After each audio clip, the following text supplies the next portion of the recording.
Assalamualaikum Sobat Football United, ringan amatiran ala gue. Semoga semuanya sehat-sehat selalu, sehat sekeluarga. Ya, di malam hari ini, karena itulah gue ngomongnya juga gak kenceng ya, karena sudah malam ini, gue ingin membahas preview pertandingan preseason kedua dari Manchester United. Jadi ini akan berlangsung hari Jumat malam ya, waktu Indonesia. Tepatnya di pukul 11 malam waktu Indonesia Barat ini, Manchester United akan ke Lerkendal Stadium menghadapi Rosenborg. Klub asal Norwegia ini sebenarnya ada yang unik terkait dengan pertandingan preseason kali ini, karena Liga Norwegia itu sudah berlangsung ya, sudah berjalan. Dan Rosenborg sendiri ini sudah melakukan 13 pertandingan. Jadi ya ini kayak uji coba atau pertandingan, ya katakanlah persahabatan begitu di tengah kompetisi. Dan dari situ menurut gua Rosenborg jelas lebih matang daripada Manchester United. Mereka telah berada di tengah-tengah kompetisi ya, artinya skuadnya sudah dalam tanda kutip sudah lebih jadi. Dan yang gue maksud dengan lebih jadi ini bukan berarti kualitas mereka lebih dari Manchester United atau tidak, tapi paling tidak dari sisi kesiapan ada level yang tidak sama antara Rosenborg dengan Manchester United. Dan menurut gue ini akan membuat pertandingan menarik untuk terutama untuk Manchester United ya, karena mereka akan menghadapi sebuah tim yang kalau dilihat secara level ataupun kualitas, terutama dari komponen-komponen pemain ya, mungkin berada di bawah Manchester United, tapi secara kolektif mereka lebih siap daripada Manchester United. Nah, Manchester United sendiri yang di pertandingan pertama kalah menghadapi Wrexham, di mana pada saat itu terlihat ya bahwa fokus dari tim kepelatihan Manchester United ini nampaknya memang lebih ke situasi fisik ataupun kebugaran dari para pemainnya, dengan menit bermain yang masih terbatas 45 menit. Masing-masing pemain yang diturunkan. Lalu juga bagaimana keadaan dari skuad Manchester United yang banyak pemain yang masih absen, terutama pemain-pemain yang cedera ataupun juga yang bersama negaranya bermain di Piala Dunia, karena setelah negaranya tersingkir mereka ini masih menjalani liburan. Jadi skuad Manchester United ini ya mungkin tambal sulam ya antara skuad utama lalu juga pemain cadangan di skuad utama, dan tentu saja para pemain muda. Dan menurut gua nanti ketika Michael Carrick menurunkan susunan pemainnya menghadapi Rosenborg, gua perkirakan secara mayoritas mungkin hampir sama dengan pertandingan menghadapi Wrexham, tapi mungkin ada komposisi yang dirubah. Artinya mungkin pemain tetap diturunkan, tapi yang tadinya diturunkan di babak pertama mungkin akan diturunkan di babak kedua, atau menit bermain juga tidak seragam atau tidak sama 45 menit masing-masing pemain. Menurut gua akan ada peningkatan di sana. Lalu penekanan ataupun fokus menurut gua secara ringan amatiran sebagian besar masih tentang kebugaran atau fisik pemain Manchester United. Menurut gue nomor satu masih terkait dengan hal tersebut. Kenapa? Ya di pertandingan pertama bermain 45 menit itu masih minimum banget ya menurut gue untuk pemain yang siap berlaga di kompetisi yang keras. Menurut gue setidaknya mereka harus mencapai level bermain penuh. Tapi kalau melihat dari yang Michael Carrick turunkan ataupun lakukan, nampaknya masih belum. Dan menurut gue penekanan nomor satu masih terkait dengan situasi fisik.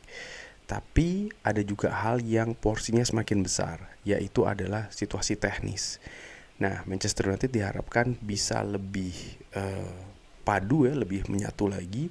Lalu tentu saja para pemain juga bisa lebih mengimplementasikan apa yang diinginkan oleh Michael Carrick.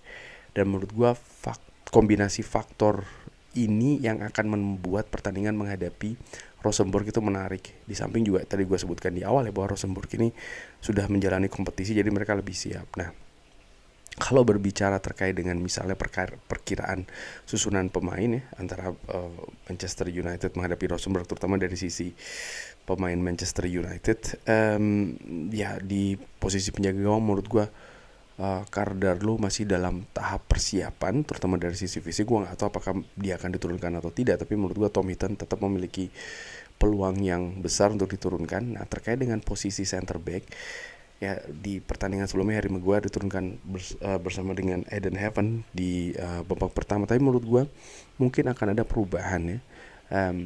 Lisandro Martinez yang cedera, menurut gue ini akan membuat mungkin Michael Carrick mulai berpikir nih siapa yang akan diplot sebagai pemain yang akan mulai di pertandingan pertama Manchester United di kompetisi Liga nanti.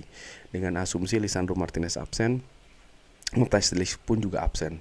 Dan dari pemain yang ada saat ini menurut gue Aiden Heaven kemungkinan besar akan kalau memang hal itu terjadi atau Lisandro Martinez cedera dan juga Matthijs de Ligt tidak bisa diturunkan, menurut gue Aiden Heaven punya peluang untuk dimainkan di posisi sentral back kiri, dan menurut gue ini juga mungkin akan mulai ditekankan di pertandingan menghadapi Rosenborg. Jadi mungkin Eden Heaven akan mulai duluan dan bisa jadi akan diduetkan duluan juga dengan Leny Yoro untuk posisi wingback. Menurut gue back kanan dan juga back kiri, gue pikir akan ada perubahan di sana. Luke Shaw tetap akan diturunkan dari awal. Mungkin pemain muda yang akan diturunkan sebagai back kiri. Pemain seperti Harry Amos menurut gue juga punya peluang yang untuk diturunkan. Pemain muda yang akan diturunkan di posisi bek kanan.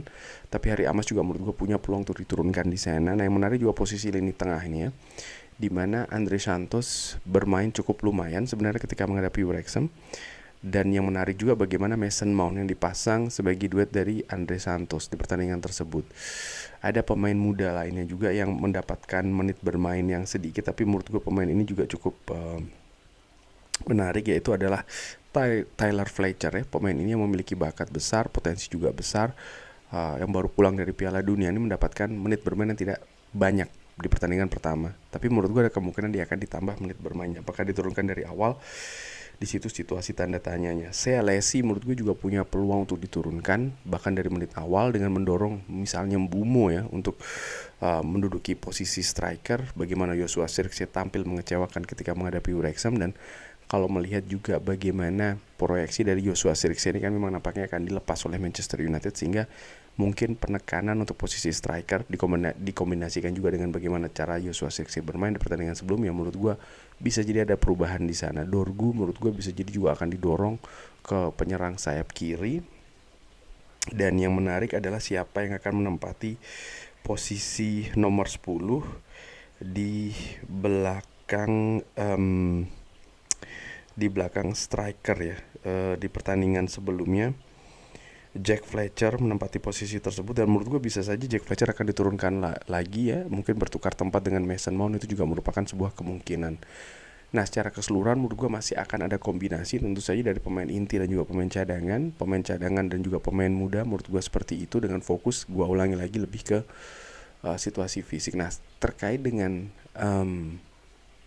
bagaimana gue melihat apakah pertandingan ini bagus atau tidak bagi Manchester United, tidak dari hasil, atau paling tidak belum dari hasil ya. Artinya mau Manchester United menang, mau Manchester United kalah, menurut gue tolak ukurnya masih belum dari situ. Tapi bagaimana lebih ke misalnya menit bermain ya, apakah ada pemain-pemain yang mendapatkan menit bermain lebih banyak dari 45 menit, maka ada situasi peningkatan fisik. Menurut gue seperti itu. Lalu juga bagaimana cara pemain Manchester United ini bermain di atas lapangan, tentu saja dengan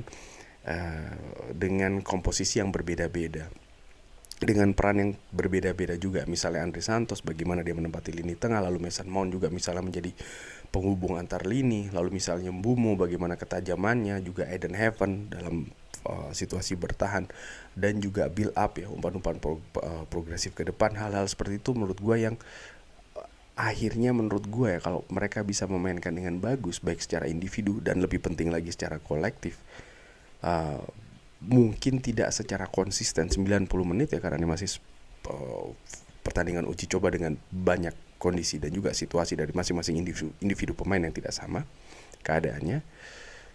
Kalau Manchester United bisa bermain dengan lebih banyak permainan bagus ya, kombinasi umpan, penghubung antar lini, pertahanan juga solid, dengan lebih konsisten, dengan jumlah mungkin menit bermain yang lebih tinggi, dengan suasana permainan yang bagus itu ya, mau Manchester United menang, kalah ataupun seri, menurut gue ada peningkatan dari pertandingan pertama.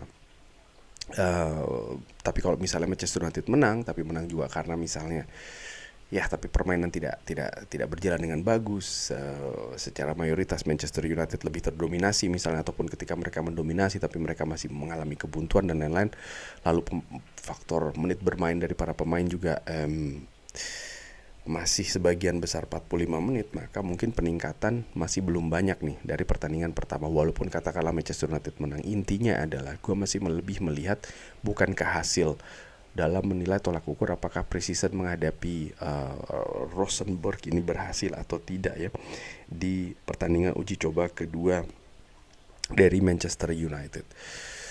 Ada pembahasan juga sebelum gue akhiri pemain muda seperti kayak JJ Gabriel apakah akan diberi kesempatan di pertandingan kali ini juga menarik.